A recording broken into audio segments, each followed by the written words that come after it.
Dr. de Soto, written by William Steig, a Newbery Honor Book recipient.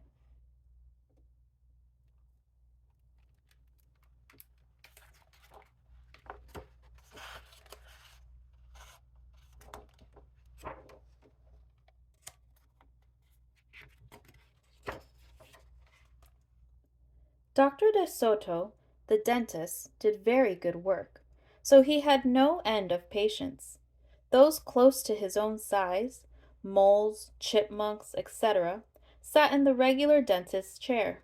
Larger animals sat on the floor, while Dr. de Soto stood on a ladder.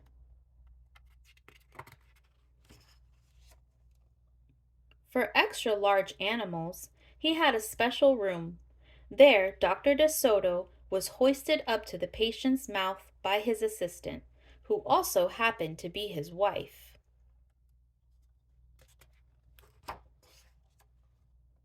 Dr. de Soto was especially popular with the big animals.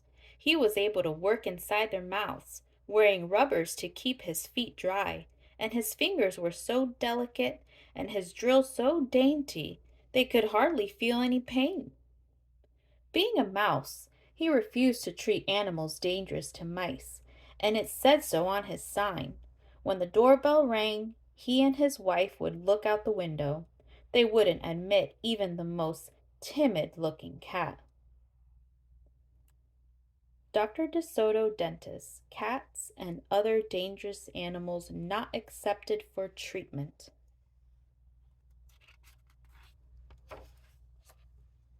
One day, when they looked out, they saw a well-dressed fox with a flannel bandage around his jaw. "I cannot treat you, sir," Dr. De Soto shouted. "Sir, haven't you read my sign?" "Please," the fox wailed. "Have mercy. I'm suffering." And he wept so bitterly it was pitiful to see. "Just a moment," said Dr. De Soto. "That poor fox," he whispered to his wife. "What shall we do?" "Let's risk it," said Mrs. De Soto. She pressed the buzzer and let the fox in. He was up the stairs in a flash. "Bless your little hearts," he cried, falling to his knees.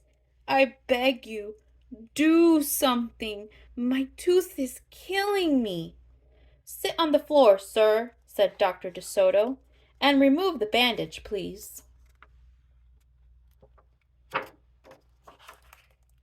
Dr. De Soto climbed up the ladder and bravely entered the fox's mouth. "Ooh, wow!" he gasped. The fox had a rotten biscuitous and unusually bad breath.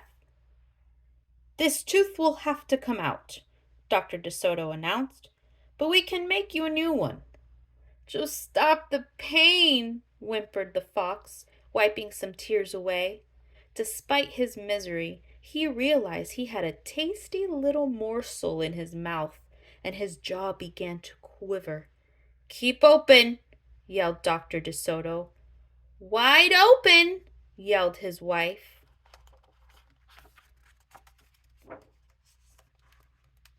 "I'm giving you gas now," said Dr. De Soto. "You won't feel a thing when I yank that tooth." Soon the fox was in dreamland. Mmm, yummy," he mumbled. "How I love them raw, with just a pinch of salt and a dry white wine." They could guess what he was dreaming about. Mrs. De Soto handed her husband a pole to keep the fox's mouth open. Dr. De Soto fastened his extractor to the bad tooth. Then he and his wife began turning the winch. Finally, with a sucking sound, the tooth popped out and hung swaying in the air. "I'm bleeding!" the fox yelped when he came to. Dr. De Soto ran up the ladder and stuffed some gauze in the hole. "The worst is over," he said. "I'll have your new tooth ready tomorrow. Be here at 11 sharp." The fox, still woozy, said goodbye and left. On his way home, he wondered if it would be shabby of him to eat the De Sotos when the job was done. After office hours, Mrs. De Soto molded a tooth of pure gold and polished it. "Raw with salt, indeed," muttered Dr. De Soto. "How foolish to trust a fox." "He didn't know what he was saying," said Mrs. De Soto. "Why should he harm us? We're helping him." "Because he's a fox," said Dr. De Soto. "They're wicked, wicked creatures." That night the De Sotos lie awake worrying. "Should we let him in tomorrow?" Mrs. De Soto wondered. "Once I start a job," said the dentist firmly, "I finish it. My father was the same way." "But we must do something to protect ourselves," said his wife. They talked and talked until they formed a plan. "I think it will work," said Dr. De Soto. A minute later he was snoring. The next morning, promptly at 11, a very cheerful fox turned up. He was feeling not a particle of pain.